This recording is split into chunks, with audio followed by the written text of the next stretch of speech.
Hi everyone, my name is Sarah and this is Scrubbed Sparrow Saves, which is an extension of Scrubbed Sparrow, which is my soap channel.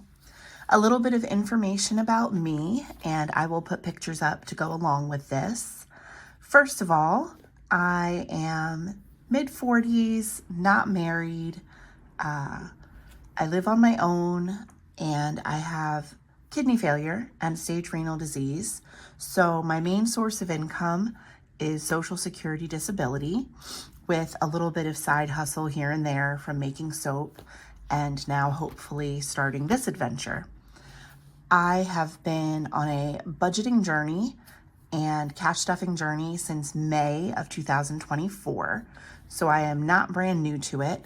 However, I am starting fresh after making some horrible decisions at the end of 2024, which got me all thrown off, all of my envelopes emptied, and you'll see when I go over my April budget and I get into my budgeting book that I just didn't really budget much this new year so far. So it is kind of a fresh start. But the first thing I want to do is my debt confession. Now, everything that I have for that information is as current as I believe this past fall or summer, I got my annual credit report. I do have 7 or 8 debts, I believe there are, that are on my credit report that I would like to pay off or settle for to close those accounts, but they are not a top priority, to be honest, because I know that each of those debts will roll over and fall off eventually. Some of them are pretty old. I know that's not the best, but when you have a really low income, sometimes you just kind of have to deal with it. But as best as I can, I would like to make some payments. And then actively, I have one credit card right now, which tends to be always maxed out by the end of every month. I do use it to pay all of my subscriptions. So when you see my budgeting, and I'll explain this then as well, but when you see my budgeting, you'll see that my credit card payment and my subscription payment is one larger lump. I would like to pay that down this year as well. So let's go through. Now, if you're familiar with the Happy Planner system, I love it. And if you're on a budget, I got this notebook and I got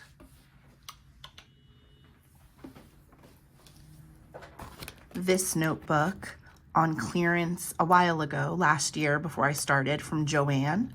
And they were just notebooks. And I took out the filler inside and just printed off my own system. You'll notice that a lot of the pages I have, I don't remember where they came from. I honestly, in the beginning, was not even thinking about YouTube at all. And I was just thinking about, about myself and my situation. Let me move my little sparrow. This belonged to my grandmother and it's just really sweet to me. Let me move my cup of water, which also has the sparrow because my soap business is Scrubbed Sparrow. So anyway, so let's get into this book and you'll see that this book is my budget planner and it did say 18-month.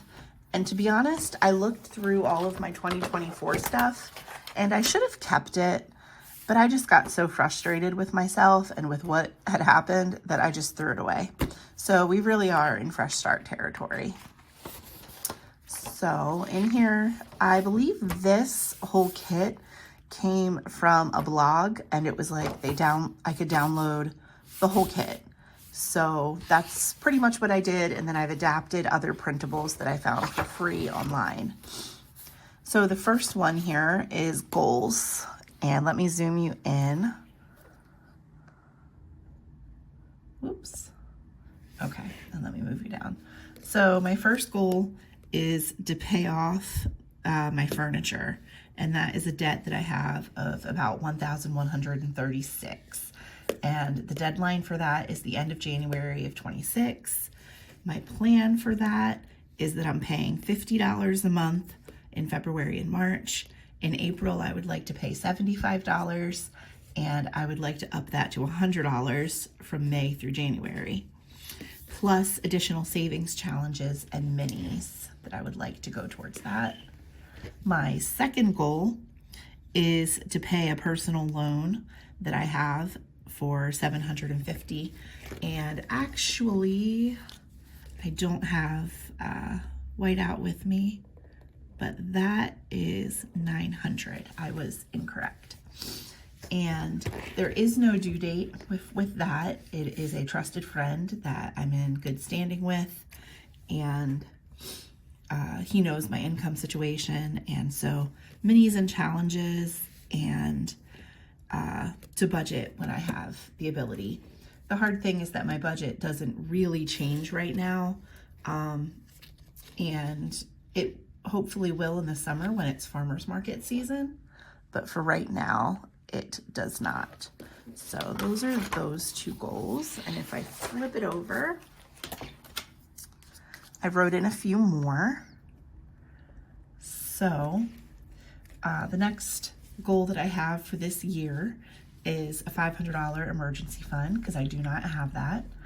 And my plan is to do challenges, games, and budgeting to hit that goal. And then just another personal type goal with business, which should help my income, is for 2 YouTube videos a week on my soap channel and my savings channel. So my soap channel is Scrubbed Sparrow, and you guys are here at my savings channel, Scrubbed Sparrow Saves. So getting into the next section of my notebook here is tackling debt. Okay, so let's start with the debt confession. I'm going to zoom you in just a little bit, and you can see that I have a debt payoff tracker, and I owe a total amount of debt as of, like I said, this past spring and summer, or summer and fall, excuse me, of $7,325. So I do have a little graph that I can fill out when I'm able to start making payments. I was on track to start doing that probably towards this past winter. However, I ended up moving unexpectedly in September, which is a better situation. However, I was not planned, so I had to borrow money from a friend, which is the personal loan, and I had to buy furniture and just other situations that put me behind. So these are some of my debts. I owe Open Sky $276. I owe First Savings $428, LVNV $941, and Fidelity $1,058. I was on track with paying these cards before they went into collections until I found out I had end-stage renal disease, and the job that I was working, they no longer contracted American tutors. I used to teach full-time for VIP Kid online, and I made quite good money, always about $2,000 to $3,000 a month, and as a single person that was plenty, and my bills were relatively low. I wasn't paying too high of a rent or utilities, and I was doing pretty well for myself. I could afford to pay debt. And then they stopped using American teachers at the end of September 2022, and I was diagnosed, 2021, and I was diagnosed with end-stage renal disease after Christmas 2021. I was quite sick, and then I had to wait until about June or July to get disability payments. So for all of those months, I'm sorry, I apologize if you can hear my cats on their scratcher. I do have 2 cats. For all of those months, I was living off of my credit cards, which I had paid off and paid down and was using responsibly. But I had been newly married, and my husband at the time was here on a visa, on a K-1 visa. So he was not allowed to work for months at the same time as me being diagnosed with kidney failure and waiting for disability So I was living off of my credit cards and loans from that same friend, which is why I owe him $900. I still have to pay some of that off. Anyway, that is the first page, and I'm doing these in debt snowball order. I am very familiar with Dave Ramsey and his method of debt snowball, so that's just something that I need to make room for in my budget somehow. So the next page of debts, since they're getting larger, is Merrick for $1,364, Credit Corp for $1,436, and another LV Envy for $1,822. And those are my 7 debts that I have. Moving on, in my notebook, I have these same debts broken down in a different tracker. This one I figured I could leave in here, or I could cut it out and put it in envelopes once I use it. Sorry, I'm trying to get this camera and lighting figured out. I planned on doing this video today, which is Saturday, and it is the dreariest day, and I already don't get tons of sun in my apartment, just the way it faces. So the rest of the debts are planned out. This is another kind of snowball tracker. I got all of these free resources, and I didn't know which ones I'd want to use when, and so this is me just giving myself options and trying to figure it all out. Okay, the next section in this notebook, I put tracking spending. And like I said, I gave myself a fresh start with all of this information. All of last year's information I removed. I have not tracked any charitable contributions, and usually those are my church tithes and what I give to my church. I haven't tracked anything this 2025 at all. So the next part of it are subscriptions that I have. Let's see if I can move this in a little bit and zoom you in. So every month I do pay some recurring bills. And so for right now, I pay Amazon Music for $10.66.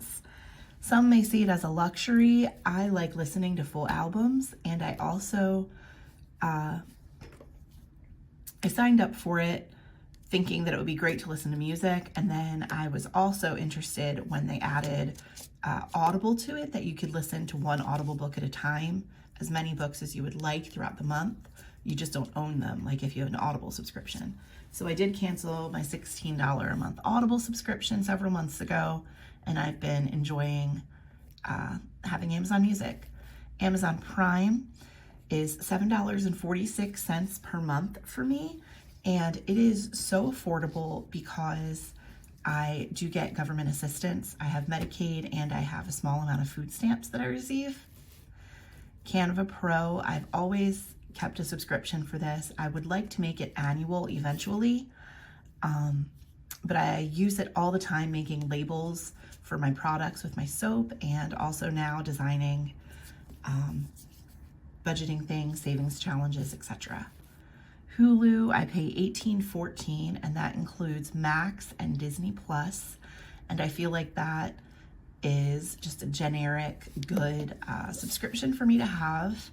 It's kind of like a one and done, though sometimes I do wish I had Netflix. Life 360, I use that with my out-of-town boyfriend. We stay connected with each other. Since I'm single and I don't have a car or drive, I take Ubers and Lyfts often, and he just likes to keep an eye on me and makes sure that I'm safe. Microsoft 365 is $7.45 each month.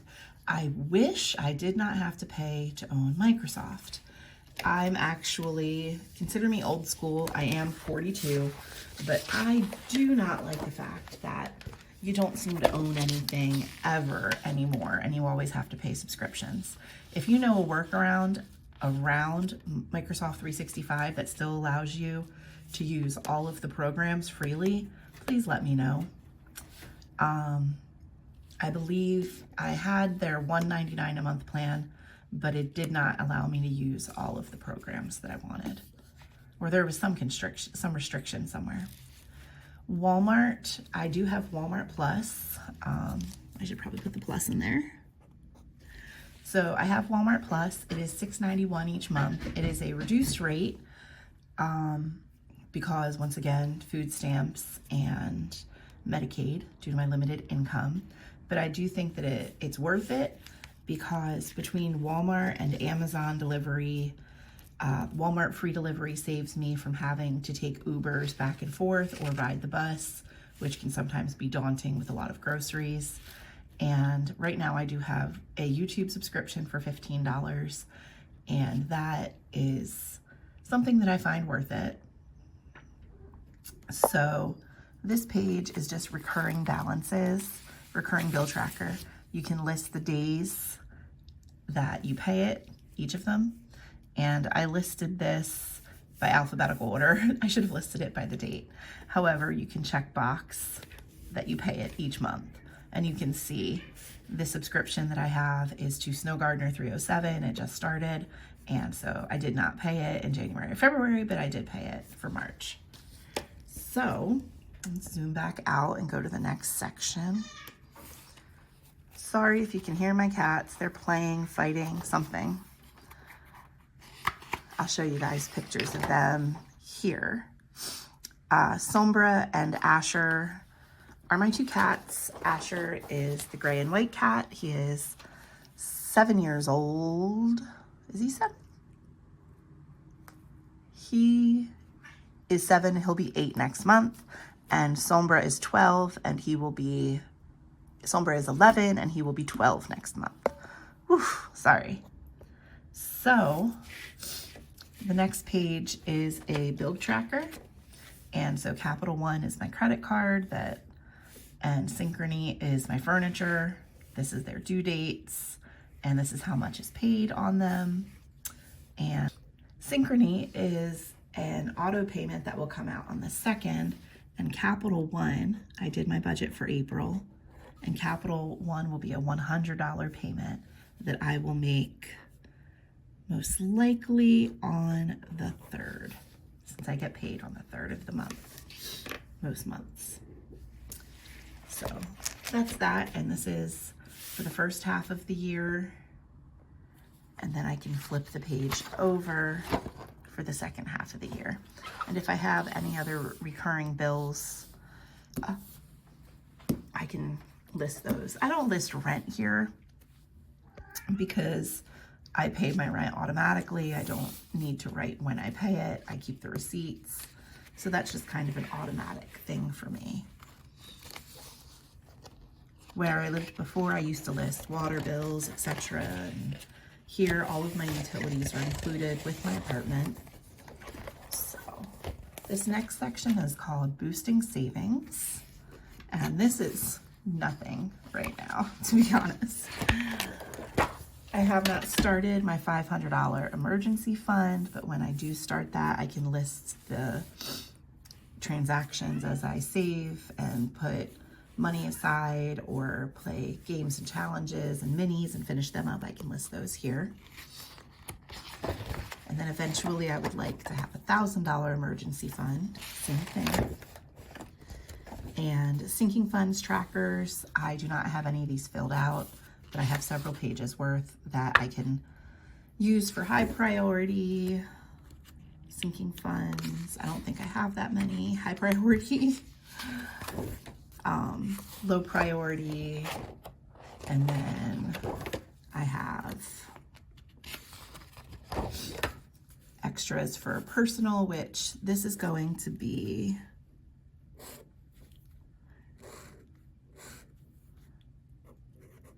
revolving, since that's what that binder is called now. And then I do not currently have a business binder going, but I do have some pages printed for a business binder in case I get to do that.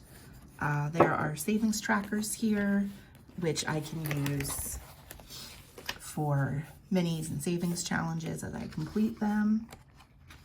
And there's a vacation budget, which I wanted to print off and have it in here. I do not have a vacation planned. However, I would like to start saving for something. I do like to take an occasional short cruise. And there's extra pages back here. So all together, that is this notebook. I'm sorry about the weird glare from the lights. I had to fix this situation pretty quickly. And I will show you guys my budget binder. Let's see. Now, this is just an overview. I am not going to go into my April budget in this video. I would like for that to be a different video, but I'll show you guys what I made. So let me separate these pages for now. This was much more full when I had all of last year's pages in here as well. And so we'll just start here. These cover pages I made myself, and then the tabs, they're just sticker tabs, and the spreads I downloaded. I believe they came with the same pack because they have the same blue. Now that I am a member of Marlene's budgeting, I will probably transition to her monthly budget sheets. But so this was January, and each spread, let me back out a little more. Each spread has a monthly view, and I saw Desiree at, I believe, Happy to Plan, I think her YouTube name is. I'll have it on the screen right about here. I'll look her up. But I really enjoyed when I started getting into the monthly budgeting, watching her videos of her just doing her spread with her bills. And for me, that's how it works really well. In the craft show season, when I have shows, I can put those on here as well as paydays, mini paydays, and I can write notes on the side of when I have certain special incomes going in or out, if somebody owes me something, or if I have to pay extra for tickets for something, or if I've got craft shows, I write that on the side. Nothing like that happened for January. And January is the last month that I did a full page spread. However, you could see the downfall because in January, I didn't even do my month in review. I didn't set goals. I didn't write notes for myself. It was starting to go to crap. And I don't even know that I stuck to this budget, to be honest. But there's a monthly budget sheet. And on the back of that, I have a cash planner breakdown. And from there, I just write it on a sticky note. February, completely empty. Did not do a thing. I'll probably recycle this one for next year. And then same thing. I just took out the planner sheet for it and put that in my extras. March, same. Didn't do anything. Didn't do a budget for March either. And that brings us to April. And April we will talk about in another video. Thank you guys for joining me in this video. I would talk to you live, but you can see I have a fancy bracelet. I still have a gas bubble in my eye from an eye surgery that I had at the end of February. And so right now I just don't feel the most confident to have my face on camera. But very soon I hope to be able to talk to you one-on-one and feel more confident. Right now my eye is just really hazy, so I can't see, and my eyeball just tends to kind of move back wherever it wants to go, and instead of focusing on one thing like the camera. So we'll get there. Anyway, have a great day, you guys, and be blessed.